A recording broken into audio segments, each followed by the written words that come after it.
Recording in progress. Wasn't cold. Yeah, it is cold, yeah. Very cold. This morning was like a sleep warning or something. Nobody's here. Not yet. They still have 5 minutes, 80. You mean once nobody's here? Yeah, but this is gonna fit in this bathroom though. No, we're going to do the floor. Not really much to hold on to, but just the handle is like that. And Baruch Hashem, I had the shot yesterday, Yeah. so it's a little better. Oh, yeah? So quick it works? It got worse after that week. I hope it doesn't go the same now. Uh-huh. And I'm getting the shot on Thursday. Okay.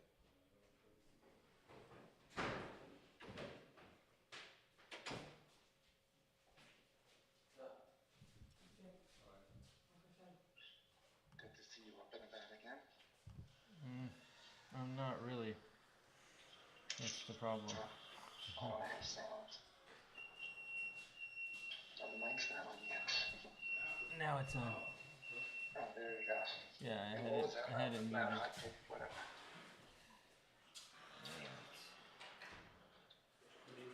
Yeah. Next week's pretty early. Next week's share is early? Yeah. We're 9 o'clock on Monday.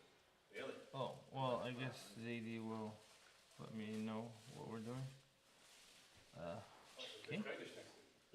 Oh, yeah? Yeah. Alright, I'm gonna mute everybody. Dominic, you over at Yeshiva 9:15. 9:45? So makes you 9:45. I will ask him. What you do, I guess you have to get the guy to do breakfast first, so it's 9:45. No, no breakfast. Well, we gotta leave, so. It's the issue. Yeah. You'd be surprised how little I care about you. I would not be surprised how little you care about anything. What time is the share?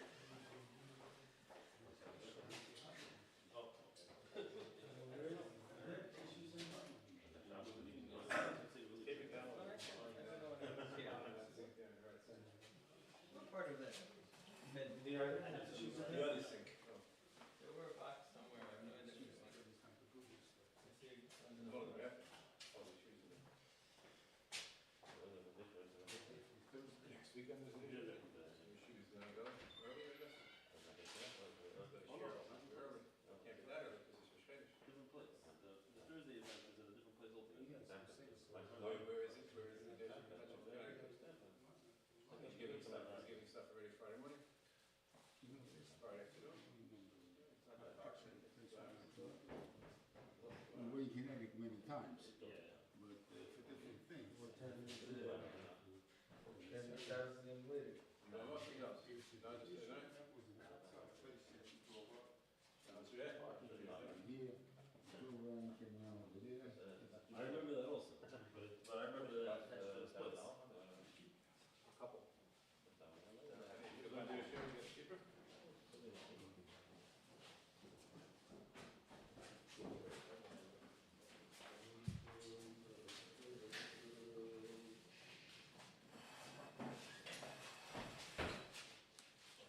Good Erev Shabbos, everybody. I may throw in some Pekude stuff this week because next week I have a convention and I don't know if I'll be able to do it on Friday, the Shiur. So right now, technically it's canceled for next week. If we're able to do it on again, we'll let everybody know. But at the moment, right now, it's canceled.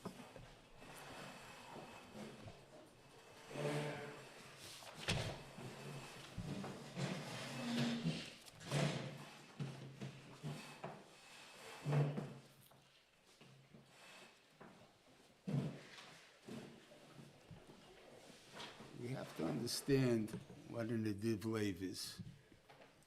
You know, you say somebody's an Nediv Lev, he's a good-hearted person, he wants to give you.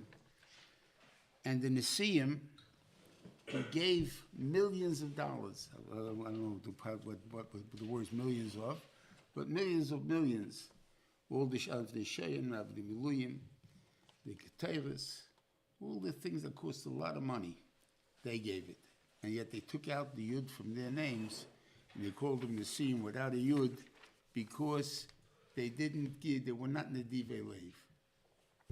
Now, Ask any executive director, what would you rather have? A guy come around and give you a couple of bucks, or a guy to give you a blank check and tell you whatever you're missing at the end of the year, you just fill it in and it's done. And you're going to take the blank check, of course. And yet the blank check is not in the divlev. And the divlev wants to be involved. He wants to be there daily. He wants to see what's going on. That's in the divlev. The guy who gives you a blank check it's money. Okay, money, I have money, so I have no problem with it. So you just fill it out. That's not good enough for being for the Mishkan. And in the end, Takid and the Seam did not have any portion in the binyan of HaMishkan except for the machzai shekel they gave for the Adonim. But past that, they had they had a lot to do with the big kahuna, but they had nothing to do with they had a lot to do with Avodah, they had to do with that, but not with the actual binyan HaMishkan. And the reason that happened is in the Kudei, it gives you a mention of approximately what monies were given to the Mishkan. So it says, the Kol Azov Ha'osul M'locha B'chomlech Zakodesh, Teisha 29 kikar shvar meis u'shloishim shekel, 730 shekel. Okay. Now we know that a kikar is 3,000 kikrei kesef, kikrei zohav meinach, and then each kikrei zohav is 25 kikrei kesef. And you want to go into Shal Kodesh is usually double, so that's like 6,000. So figure it out. I mean, 6,000 times 25,000 times 25. 6,000 shkolim times 30 times 30 times 60 times 20 times 25. And that will give you an idea of how much money, gold was collected. Silver, mashma, there was no silver really, even though Ibn Ezra says there was. But the other Rishonim all seem to hold there was no silver except the Masai Shekel. And the copper and other things, whatever the value was, I'm sure there was less than the gold. So whatever it is, figure we'll round it out to 30, as they say, 30 instead of living 29,700. Figure out the mathematics, divided by 600,000 people at least. It was, don't forget, in the Mishkan, there was really, all the people were involved. Not only men, women brought their stuff too. And people over 20, and I mean under 20, and people over 60 all brought. So mainly you're talking a lot of money that was given out. So I can't understand, but even let's take the 600,000, divided by 600,000, you land up in the 25, 30, something like that. So the average donation from every year was about 30 shkolim of silver. And the Siyam gave the diamonds, the jewels, and all the stuff that caused the big money. And they're talking about the sizes of this. You know, so we're talking about a stone that's that big, you can write on it, and stuff like that, it's thick, it's everything else, is costing the millions. There's no question if they're rare, and from the Gemara in Kedushin, you have an idea of what one stone, which not even the diamond, not even that, we're talking about the semi-precious, and not even semi-precious, is what it's called. And it still was called, the profit was $500,000, according to over 400 something, whatever it was, 1,000. So you're talking about things that were very expensive, and they gave it, and they're not middle-aged because they weren't. And in a way, it's totally an efficiency too. The reason we need, I'm not backing executive directors out of the business, but I'm saying the reason you need an executive director is because I need money now. I also have to figure out how to pay back that money now, so I'm going to get money later. So this cheshbon of people moving money around, and this and that, I need someone doing that. So I need an executive director. What happens if I need just what I need every single day? Will I need an executive director? No, because I have what I need. Now, I think that's the reason that Japan beat us in the car business, way in the beginning. General Motors used to be the Lashon, the way General Motors goes, so goes the country. It's not the Lashon anymore, but what's one point that was the Lashon. General Motors had a lot of companies. Besides the one company made motors, one company made brakes, one company made whatever else they did. Right? Each company was in full production. So a guy making motors obviously made less motors than a guy making brakes. because you have it, so therefore the breaks were less. What do you do with when you have an over amount of what you ever make? And putting the cars together, the guy, since you had to have all the walls and all the things, all the parts of the car, that they put, it was much less even. So they couldn't put together more than 1,000 cars, let's say, a day. And the guy making brakes makes 2,000. That makes the motors makes 1,500. What do you do with the excess? You have to put it in a house, in a storage place. You have a storage place, you need guards. You need guards, you need what do you call it? It's not efficient. You need a place of storage. On the other hand, if I made exactly the motors I'm going to put together in the cars today, exactly the brakes I'm going to put in the cars today, no excess. So then all of a sudden, your car costs you thousands of dollars less. And that's what the Japs were able to do. And the thing there, that they made the efficiency, that they only made what they needed. And I think that was the same thing. They came by biker. They only came twice, really. That's I mean every day. But they came by biker to give what do you need today? What are you making today? What do you need my portion today? And that each one takes his portion, what he feels he's donated to. Obviously, nobody was tied down to the number of 25 that I said. Somebody gave 100, somebody gave 10. That's because each guy figured out what his proportion is in an appeal. You have a guy who gives $100 an appeal, you got a guy who gives $18 an appeal. You have a guy who gives $1,000 in an appeal. Now, why the difference is, it goes according to the pocket, it goes according to the need, it goes according to how valuable the thing is, important the thing is, whatever it is. Each has different cheshbonos, and therefore the same thing goes with how they gave me, but each one gave their portion. Maybe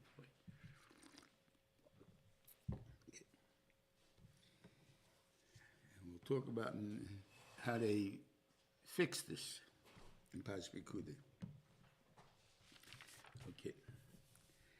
And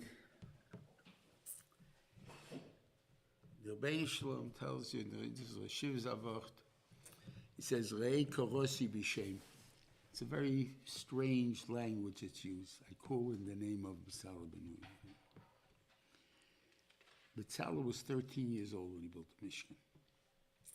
The reason why it had to be B'Tzalel, they say, is because Hur died for the Mishkan, for the Egel. The Mishkan is a shtickle kapora for the Egel. So because of that, he wanted a descendant of Hur's to build the Mishkan. Could have been Uri. I don't know why Uri did not build it, but he went to B'Tzalel. And the idea is, you say, what does the 13-year-old kid know? So he says, that's Rei Karasi. You see that I called in his name because you see he can do all this stuff. He has to do all these different types of labor, which is specialized, and he's able to do it. And that means I put that chokhmah into him. So you see that I'm the one that I appointed him. That's how you do it. Okay. And same thing goes with anything, That when you see sometimes child prodigy, whatever it is, well, can he do it or can't he do it? If he's good at it, then God gave him the ability to do it, then he can be in charge. God didn't give him the ability to do it, he can't be in charge. I don't care how old he is. Okay.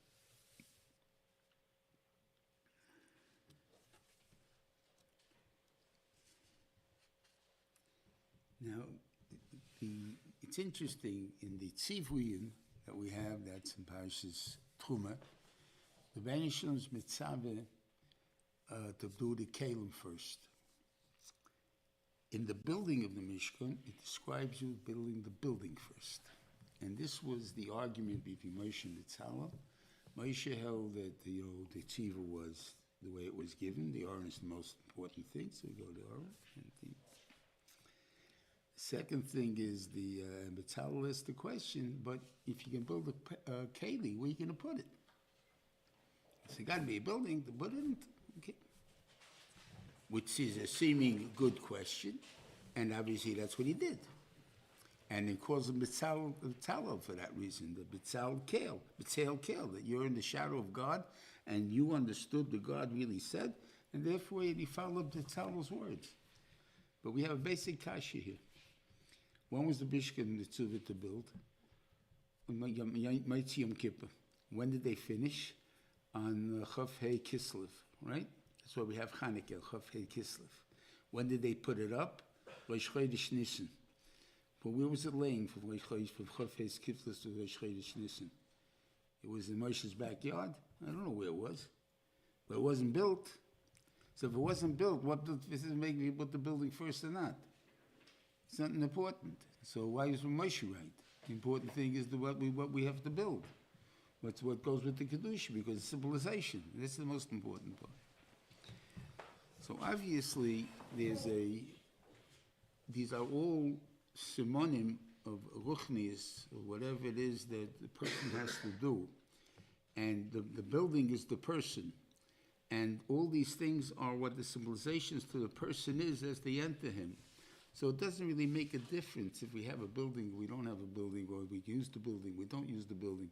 The idea is that a building has to always be ready to accept its kalim. But if you have kalim, you can say there's kalim, but it doesn't need a building. That doesn't work. There's no such thing as kalim without a building. The building needs kalim. Kalim don't need a building. Or whatever, the building, kalim needs a building, building don't need kalim. Right, so therefore, we want to put these into the building, so therefore it's important that we have the building first. Same type.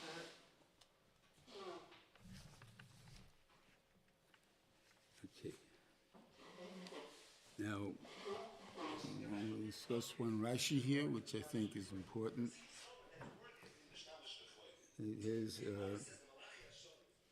It says, Vayasis Hakia.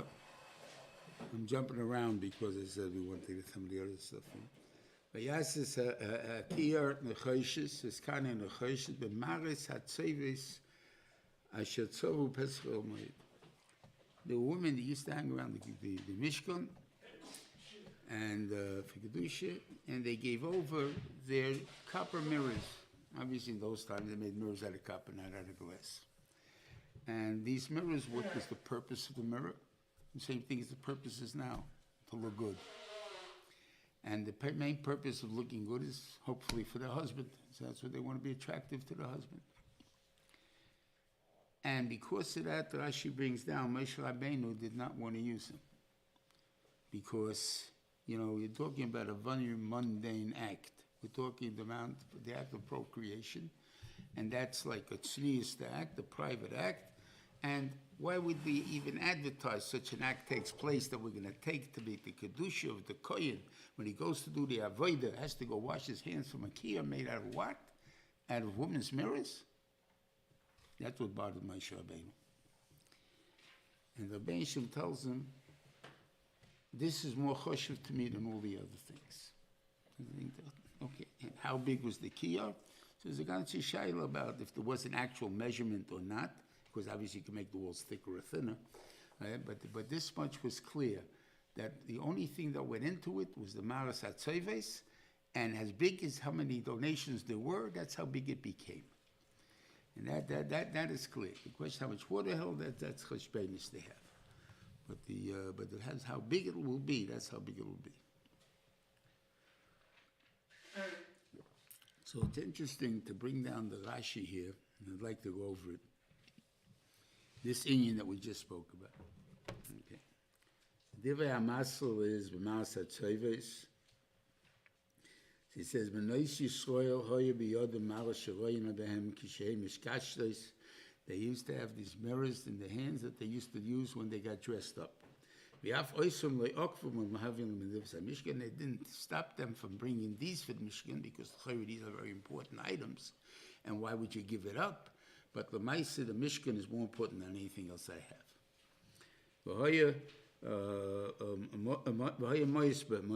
Moise was displeased with them, so ugly to him. Made for the Yitzhar, and you get desires, right? Desire is not necessarily Yitzhar. The Rebbe Shem put desires into us, but obviously when we let desires get out of hand or we get beyond our keach, they become a Yitzhar. That's what I mean. But it's one that's a natural one as opposed to ones that we create ourselves. Amalei HaKadosh Baruch Hu, God said to Moshe Kabel, Elu chavim olam min hakol. These are more chaviv to me than anything else. Shal yideihem, because of them, hemidu hanoshim tzivos rabis mitzrayim. The women set up all the armies, all the members, built the Klal Yisrael in Mitzrayim with these mirrors. Yishahoyed, and now it's telling you the story how they did it. Kishahoyu ba'alei megim ba'avodas perach, when the husbands were tired from avodas perach, hoyu holchos u'malichos lehem meichel u'mish, they went and brought them food. U'ma'achilas oisam, and they would feed them. V'noitlas ha'maris, and then they took out the mirrors. V'chol achas roye atzmo im bailu, v'mara, and each one would look at her husband, her in the mirror. And she's now trying to seduce him. Well, to say what? Loimar, ani noyim imcha. I'm prettier than you are.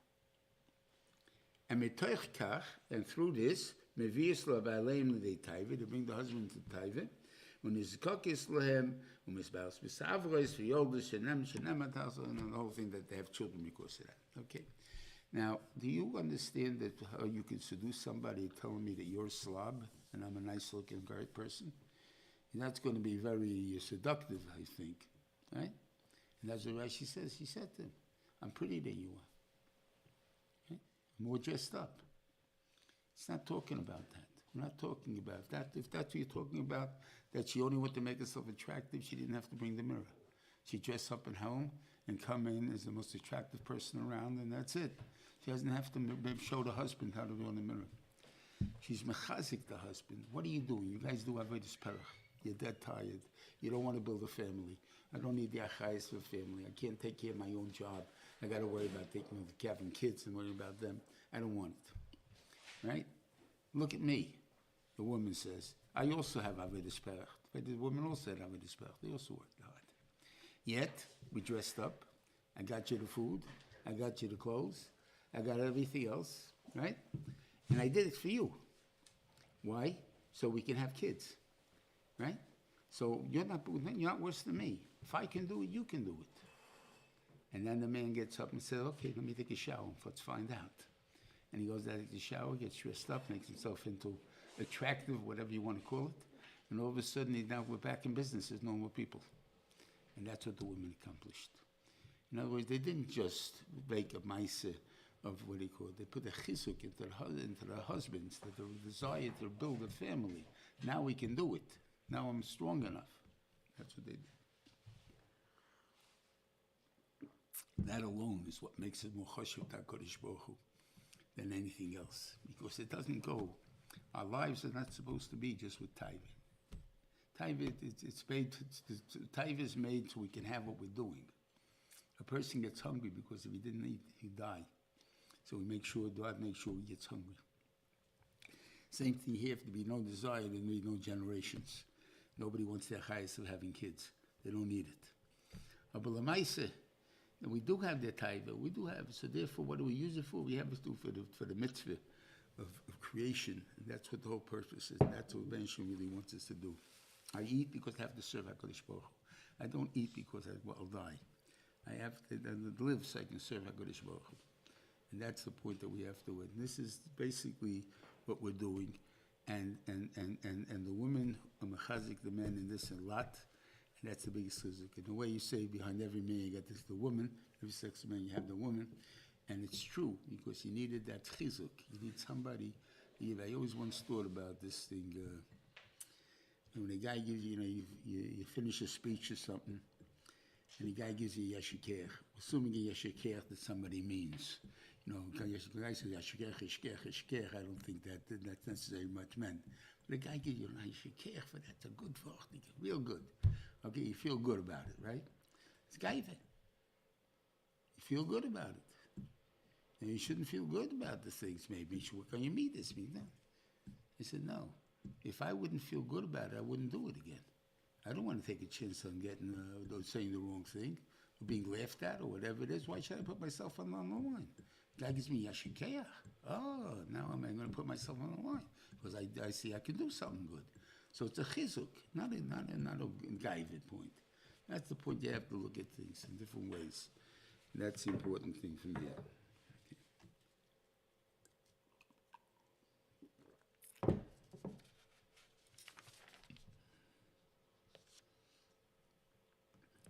The Kali Achotzer, Rashi brings down, had two things really. They had pegs from the outside, and they have weights on the inside. If you look at the drapes in your houses, if you still have drapes, I don't know if drapes are the things they put in houses anymore, but if they do have it, look at the bottom of the drape, you'll see there's a weight there. Why? Because something has to hold the drape straight. And you have to have a weight to hold it straight. So the chotzer had curtains, so they had weights inside that they held it. But besides the weights, they also had pegs, which took each thing there and they put it into the ground. And the Shiva says you learn two things from here. Any person, usually when you want to settle down anywhere, live in a neighborhood, there's two things. One has to come to care for yourself. That's shown by the chutzah, by the weights in themselves. That's the chutzah itself has to be able to protect itself, to say this is the line, you don't cross this line. Anything there. But then sometimes a person needs also a peg. He needs help from the people around him. So you should put that's the point of finding a neighborhood, finding chaverim, finding things. I need the peg, because a person needs a peg. So you need two things. You need yourself, you need to be strong by yourself, but you also need that peg. Here, this is where you either one. If you don't have it, you don't have it. But I'm saying, but you have to be always looking for it. Okay. So now we'll try a little pikude. Okay.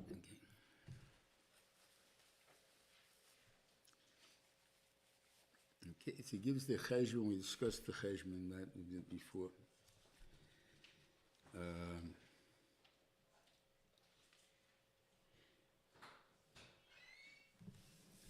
We can go to that part of the.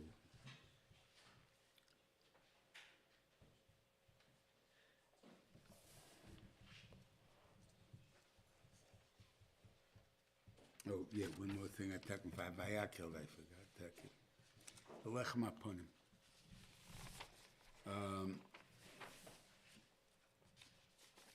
The question is, in what category are we going to put the lechem aponim into?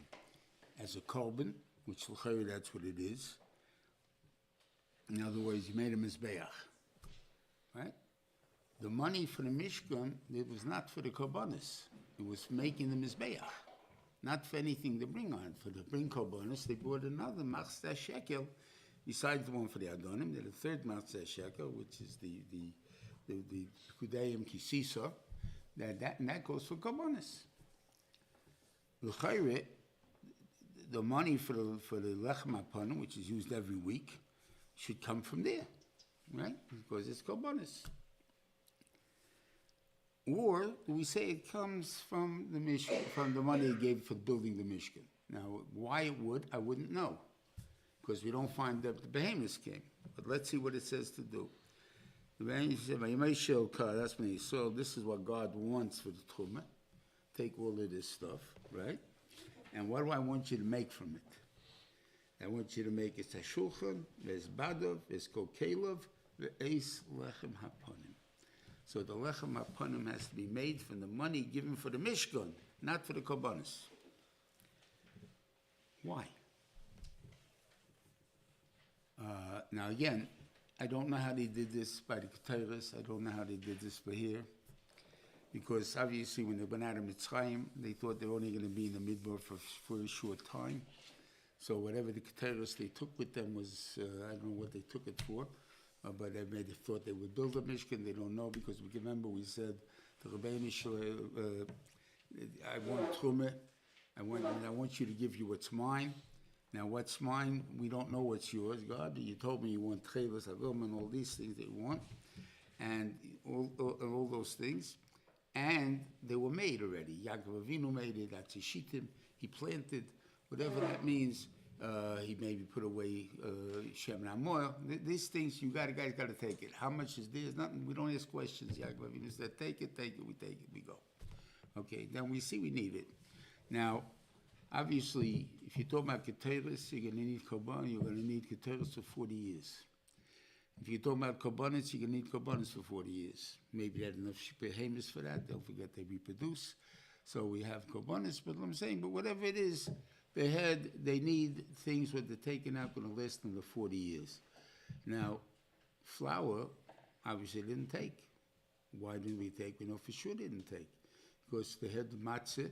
They made what they had, the matzah, they went on Mitzrayim. With that shiroyim that they had left over, they lasted 30 days until the month came into play. So therefore, they didn't have any flour to make more bread and stuff like that.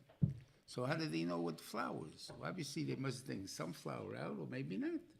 Maybe they were able, just like, even though the goyim probably couldn't see us because we were on an aniah covered, maybe it looks like mist, whatever it is there. In the desert, but obviously the times maybe when we were able to go out and then to do business with some of them, whenever we need something from them, especially like the flour we're talking about. But what difference does it make where the money comes from? I mean, because we need the money. It's a difference. There's a big difference. There are, the Shulchan represents the financial commitment, or whatever it is, the bracha that the Rebbe is going to give us in order to be able to do his mitzvahs. He didn't just give it to us to have a good time. He gave it to us to do the mitzvahs. And therefore, that's basically the purpose of the Shulchan. The Menorah, that's already the Avodah. That's the non-physical things, the learning Torah, the things of that sort. So now, when you give the Shemin, the Shemin Lamoy, when you give it over, what do you say? You're saying, Rabbeinu Shalom, we're doing it. So if we do it, very nice. We don't do it, Torah is not going to be learned. Simple as that. Torah is, the Rebbeinu Shalom not going to learn Torah for us. It's us or nobody. Okay, so that's the Menorah. On the other hand, the God is asking you to spend money. He has to give me money to be able to spend. But he doesn't give me the money. How am I supposed to spend it? So the Rebbeinu Shalom, we're asking Rebbeinu Shalom, give us the money that we need to support us. Okay? Now, he can give it to us in two ways. He can give it to us and say, I'm giving you X amount of dollars per year. In it, I want you to do this, and this. Now you take your priorities. Do you want to eat? Do you want to do a mitzvah? That's up to you. Okay? That's one way of doing it. But obviously the Rebbeinu Shalom gave us, the L'chayr doesn't do that, or maybe we hope he doesn't do that, or maybe in certain mitzvahs he does do that, but not in the lechem hapanim. And this maybe we'll see about what maybe about Torah too. We'll talk about the Nesim in a minute.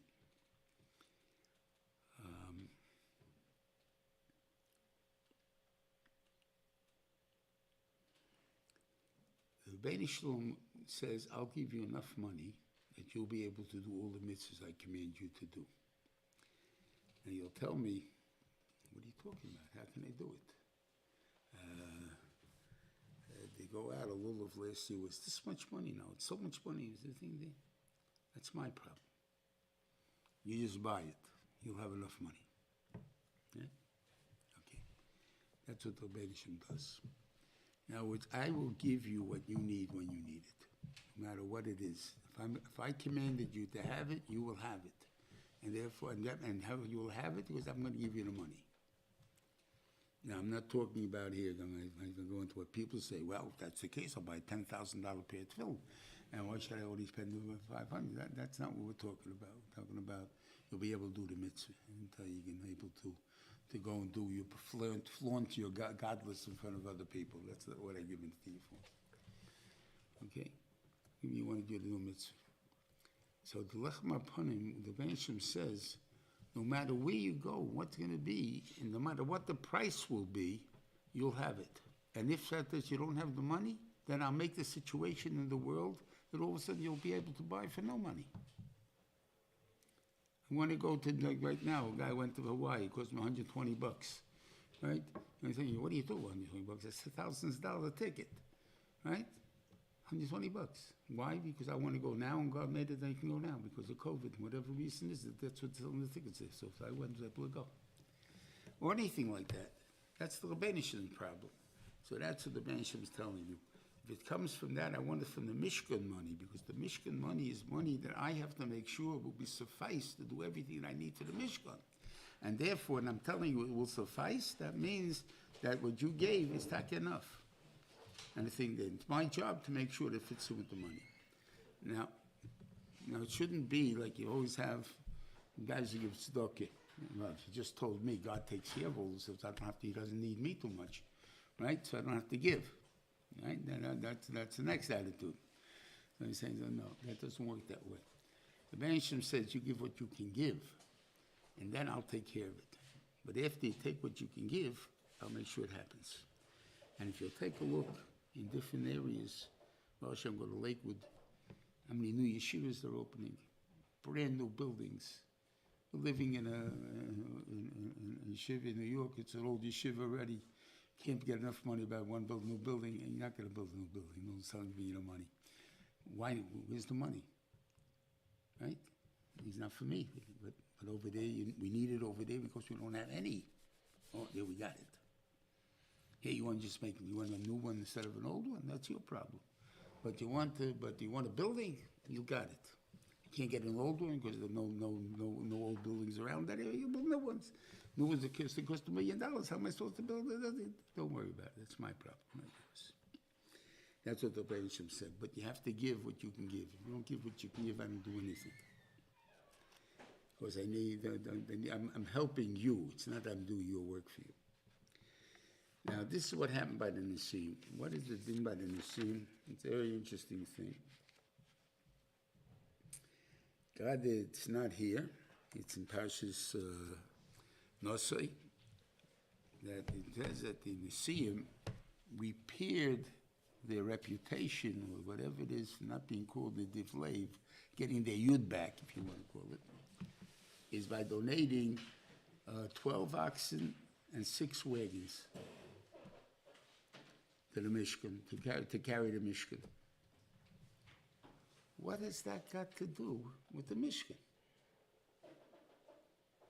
It's nothing to do with the Mishkan. So what he says is, the Beinishim, we weren't zeicher to participate in the building of the Mishkan because of our cheshbon. But now we're going to think out of the box what's necessary for the Mishkan. Mishkan has to be transported from place to place. We're going to give that transport. With that, we're making commitment to Choldor V'Dor, that wherever the Torah goes, we're going to make sure that there's going to be a place to learn it. Not going to be. And when we put up that place, that's where we have success. When we forget about that place, then we don't have success. And I think we see that in America, Beferish. When did we really start having success? After the yeshivas were built. Before the yeshivas were built, you didn't have anything really carrying on. You had shulm, yes you did. And before that, we even had hospitals. But we didn't have something that's for Torah. And the way we should have built was the yeshivas, the shuls, and the hospitals. We built the hospitals, the shuls, and the yeshivas. And that's what took us a little too long to get there. But we got there. And we saw what we built up. And that's our commitment that Klal Yisrael made at the time with the Nesiim made for them. The Torah will always be available wherever it has to go. From that we understand a little bit over there, the Rashi in the beginning of Parshas Vayakhel. Rashi brings down Vayakhel that Aaron was a little upset that he wasn't involved in the korbanos of the Nesiim, whatever it is there. Maybe he wasn't even involved in the oxen, him and his shevet. What does that mean? You know, they're talking about this commitment that the Kahana made, the Nesiim made, was to make up for the fact they didn't just participate in the Mishkan, right? And that's why they're making a special commitment. Aaron, you participated, so what's your problem? And the second thing is, if you're talking about in the korbanos, can anybody bring a korban without Aaron? There's no shaykh korban without Aaron. So Aaron's got doing in every korban that anybody brings, he's doing all the work. So what is he? That the other guy donated, big deal. He's doing the work. He's doing the avodah. He's doing the kavanas that go into it. So what's he jealous about? He wants to have more than them?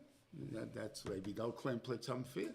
Like, I want to put up a big sign, you're unfair to Yisraelim, because Yehanim and Levim get, the Shevet Levi gets 50% of all aliyahs. every week, 50% of all aliyahs, unfair to Yisraelim, right? Okay, same thing, what are you talking about? Okay.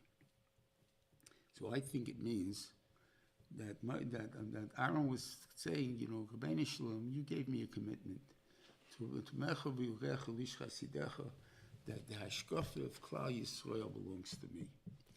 And it's my job to figure out, first of all, the problems of Klal Yisrael and how to address them.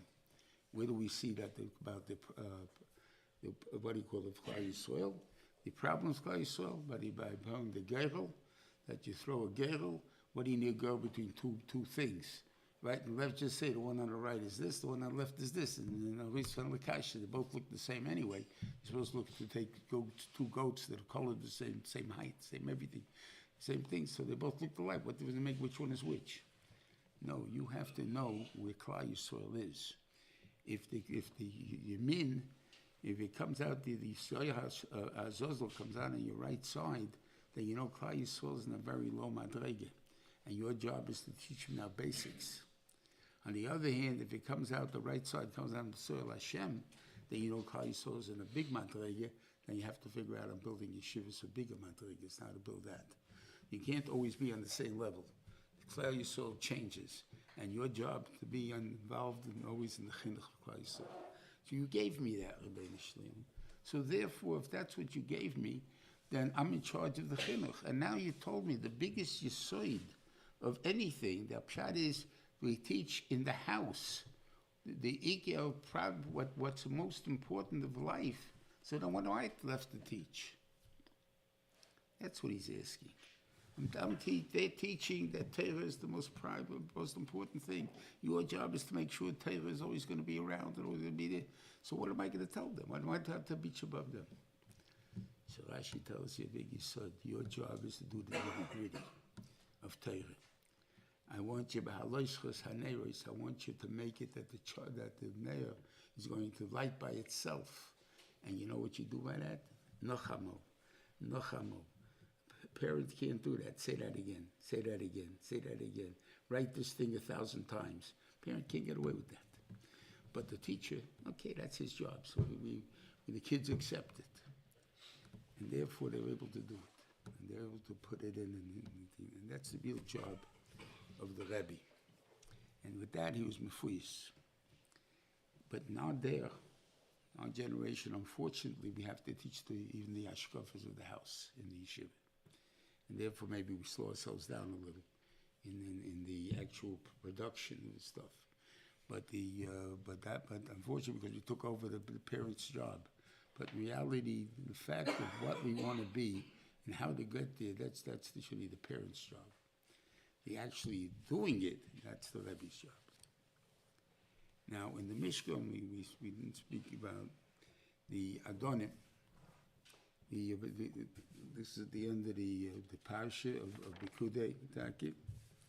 And this is a Sepurna. It's the only Sepurna in Parsha Bikudei. But he's so right in the words.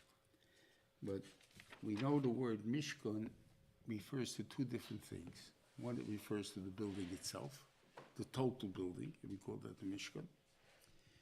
And as far as the actual avodah of the Mishkan, that's the Esi Yeriyos. That is the ceiling of the Mishkan. In other words, that there was a covering of 10 Yeriyos, of 10 different curtains that were sewed together, not sewed together, hooked together, that they were able to put together, and that covered the Mishkan. That is the ceiling, what is seen from the inside of the Mishkan. On top of that was a cover, and on top of that was even a nicer cover than that. So there are 3 coverings for the Mishkan, but the one that's called Mishkan is the bottom one, the ceiling, in other words, not the roof, the ceiling. So we have two times what it means, okay? So now it says, Shishi in Pekudei, the Mishkan was put up. So now he's going to say how was it put up? Vayakhel Moshe HaMishkan. Moshe put up the Mishkan. Vayitin is Adonim. He put the Adonim, which is the stuff that holds up the boards. Vayosim es kosher, he puts the boards into the adonim. Vayiten es berichav, he got the pipes, the whatever is that holds the mishkan together, all goes through all the boards. Vayokim es amudav, he puts up the amudim. Vayifres oil al mishkan, he puts the oil on the mishkan. The oil is the covering on the mishkan, right? That's covering the top of the asiriyas. It's the middle covering. Vayosim es mirse oil alav, and then he put the third covering. When did he put up the first covering? Right? Doesn't say. So therefore, he teaches the pasuk. Vayofa Moshe's hamishka means that's what it means. You put up the first covering first. There is no, it stands by itself. How do you put up a ceiling before walls? Right? So he says either had a nest, or he got guys with long ladders and tall ladders, and they stood there holding it until they built up the boards. But why build a building that way? I mean, it's a very strange way to build a building. From the top down, no, it's not really top down, the top first and then going up to it.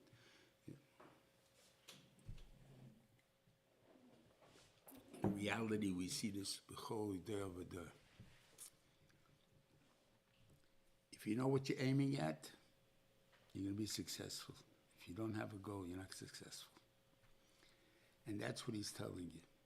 The first thing that goes up before we build anything, the supports, the building, whatever it is that we're building, you must have a goal. And you must have to know what your goal is.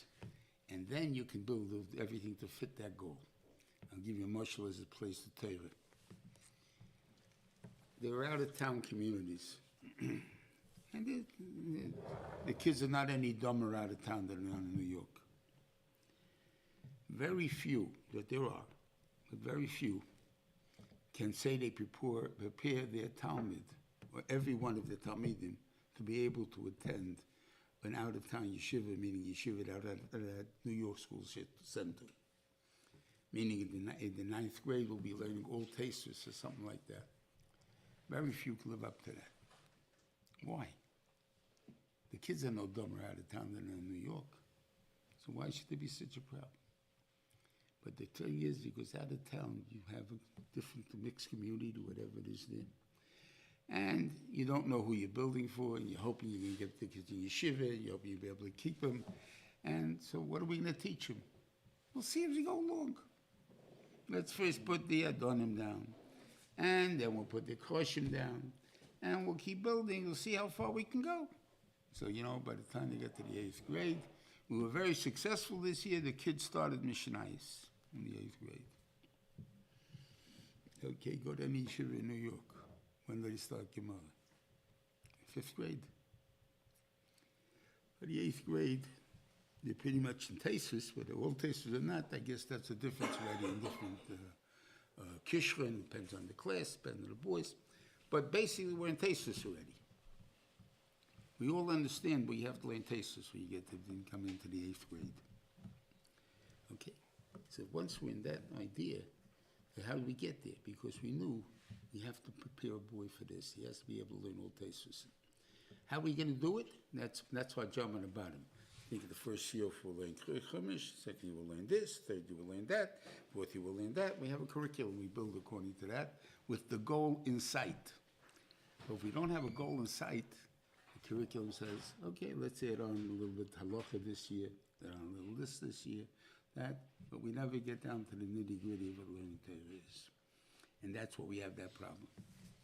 And therefore the adonim is. Now, the adonim, interestingly, were the only thing that was made of that you couldn't give more or less for. But the Rabban is also really, but for the adonim, you also, every guy gave a shekel, and that went into the adonim. Why? Why should I give a donation like all the other things? Give according to how much you want to give. Because the adonim is the foundation.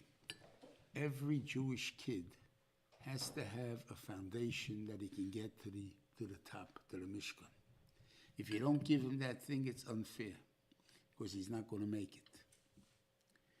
Now, first, so everyone has to have the same foundation, meaning the same ability to learn, to read, the same ability to do these things. All of these things he has to have. And now, obviously everything goes according to his kishra, and that everybody has the same gifts from HaKadosh Baruch Hu. But they have different ones if they don't have the same ones, but they have different ones, but all for the same purpose. And they go up, and they go to the next madrega. And then it comes to what you want, how far you go. The Adonim, the Kroshim, were given according to how much each person had. That way, there wasn't said I have to give this much, I can give as much as I have. So I gave the Kroshim, so everybody is that. In that way, I would think, I don't know how we can look at it, I don't want to say the ceiling, they reached the ceiling, but the ceiling looked funny. You know, those guys, the ceiling was 2 feet down, and this one was 2 feet up. But it means that they reached their ceiling. And when the person can reach his potential, that's all the Bnei is interested in. He's not interested to judge first to reach Moshe Rabbeinu's potential. Nobody's going to reach that. Because the Bnei only gave one Moshe Rabbeinu such potential. That's the only reason. Not because there can't be another Moshe Rabbeinu. We're all Moshe Rabbeinus. We're all one, like we said in Parshas. We all can say because we're all aiming for our potential. God gave us this gift, that's what he gave us, and that we can bring up to his usage. Now, there are different types of potential. Every person in the world looks at things differently. That's Yerushalmi, that we all look at things differently, and therefore no one duplicates another one's vision, and therefore everybody has something to add to Torah. That's something that the other guy didn't think of. Not because his mind is not set to think that way.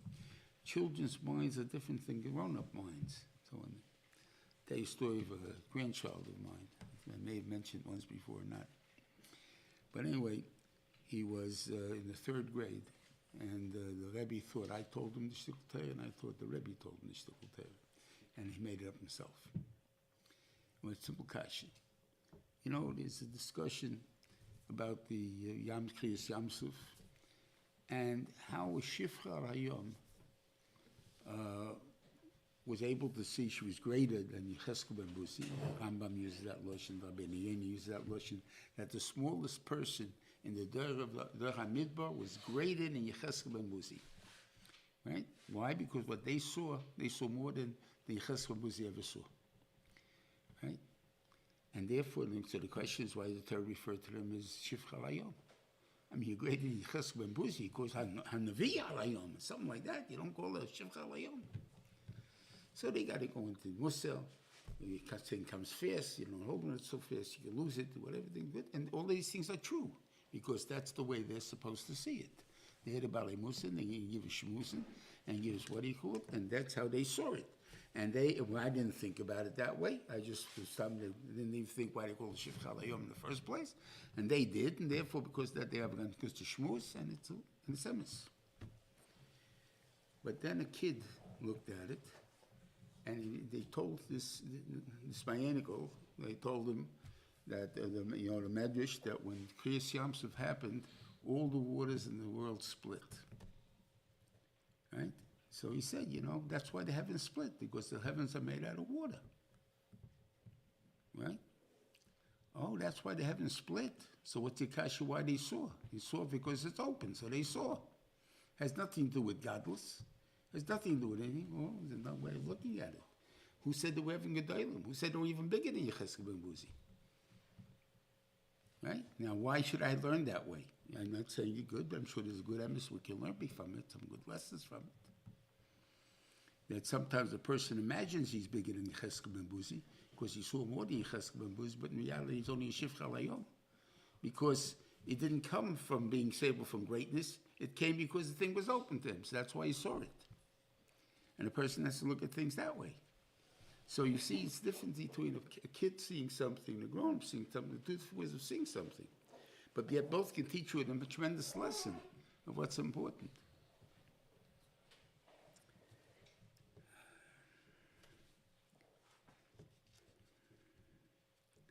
There are more things than that really take into account than what I was talking about on that in the first place.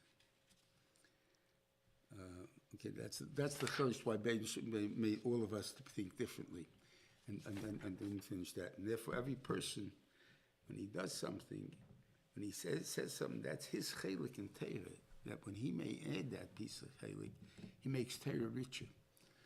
Torah can exist without everybody's contribution. Obviously, how many Freie Jews are there? And they also should have a piece of chelik of Torah that they should have been able to add, and it's getting lost. But that's because the Torah can, then to know the halachas of the Torah, that we can know without every little thing. But to understand it clearly, like each new idea, we get a new understanding, and that we lose. The Torah becomes poorer. It's not as rich of an understanding as if we would have everything. Now you'll say we have enough without new things, you're right. There's plenty of stuff out there. And therefore we don't know everything that's out there. But Lamaisa, there's nothing beyond that we can't absorb. When we hear something, we may not be able to study it by reading it and stuff like that because of the time it takes. And that's why a shiur is so important. Because a shiur includes many things that to look them up or whatever to think about that would take so much time. And this way you get ideas to think about in a short period of time. And maybe you get more out of the whatever we're learning. So and that's the point of the shiur. The shiur is not point for me to be up here and you talking to you down there. You guys know more than me, and it has nothing to do with that. But it happens to be maybe I'm saying things which you think of different ideas, and I got the platform, so you're nice enough to let me tell it to you. But that's basically what I'm doing. I'm just telling you my ideas of what it is. You may agree, you may not agree. You may say from building on that and say, oh, he said that. Maybe. Oh, that's pshat over there, and then that thing over there. So I got a new idea, new pshat, new way of looking things, and that's really what the thing is. So time-wise is what you really gain from a shiur. Now, to gain it for yourself, it's very hard, but listening to a shiur, once I got it, so it's easily to think about it.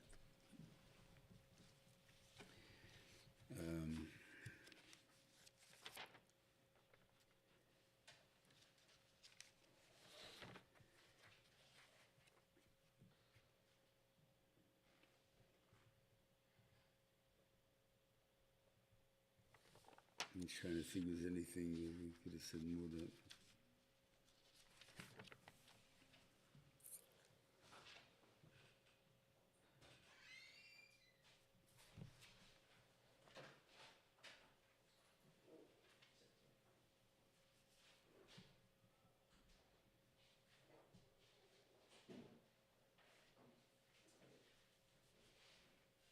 What's the thing? I think the bracha is in here, or the tefillah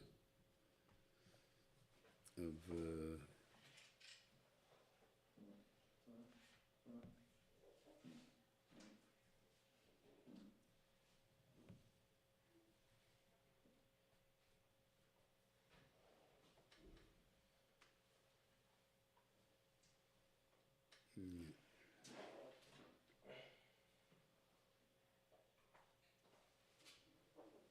you don't see it here, the tefillah of Shlomo Melech, so I don't know talk about it if I didn't see it. It's not here. It's wherever that tefillah goes up, I'll go. Okay, but Yikir talks about the Aron. That seems to be this, the Haftarah Pash Bikudei, that the Aron, the whole way he built the Kodesh Kedoshim in different ways, and the Kruvim that are up there, and the importance of the Kruvim and so on. The Aron itself is a very strange thing according to Gemara. The Kruvim, one was male, one was female. And when the Ben Shalom had Shalom al Klal Yisrael, they appeared in a pornographic picture, we would call pornographic, vision. They were intertwined because the Av of HaKadosh Baruch Hu, the Klal Yisrael, Ki Yosef Chosn al Kala. We say these Lashonis in davening, we think that Yosef Shem Aleich is Yosef Chosn al Kala. We're not talking about visions, pornographic visions, we're talking about Avos Hashem, the Klal Yisrael. When the Chubin came, they separated. First of all, the Goyim shouldn't say that we have pornographic material in the Mishkan, the Beis HaMikdash. But the idea is also, at that time, God was angry at us. We're separate. You have no shaykhs one with the other. That's an important part of husband and wife relationships. Not of course the physical, I'm not talking about that. I'm talking about the fact that the Bench made two different types of people, and they're really one. And that's why it's called the Metzia.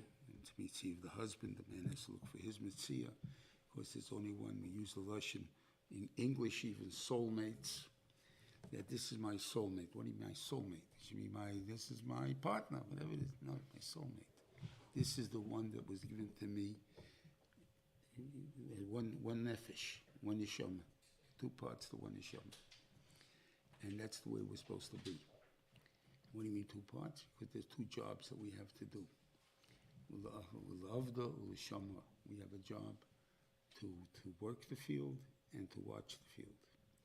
The woman's job is the shomra. The man's job is to keep working it. And when he broke up Adam, that was the part that he made. And immediately broke him up is because you should have reproduction in the thing over there. But that will always be. The woman will always be the woman of, she has to be,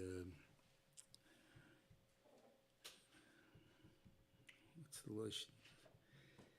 Love the woman's job is to, to be an Ezer Kenegdai. The woman will always be your helper and your opposite. That's her job. That means there will be a lot of contention in a marriage. It's there on purpose. And if you're Zocha, so for good things, she'll help you. For bad things, she'll stop you. And if you're not Zocha, she'll help you for the bad things and stop you for the good things. But she's always there to be the other side, to make sure that you're doing the right thing. It has nothing to do with, you're always fighting, you're always saying, that's my job. But the job can be done in nice ways, it can be done in other ways. That's a different story. But Lamaisa, that's my job. And my job to be critical of you. And the thing there, it's not that I don't like you. The biggest lie with the variation, the Peters, we just learned it in the what do you call it, coming to the Velio, that she had 3 names. And Itaka was the same guy. Peters was an Amoritz and became Baruch ben Avinoyam.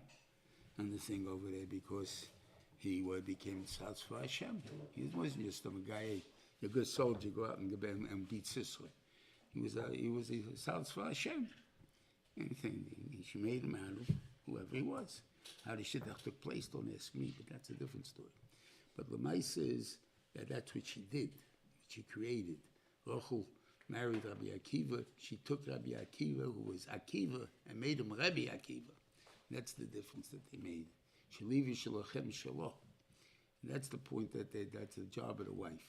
And therefore that job sometimes takes a lot of yelling. You got to take the criticism well, and don't back off because you feel insulted, because probably it's nikya, and therefore it's to figure out how to get around it. Hatzlacha Rabbi, and have a good Shabbos.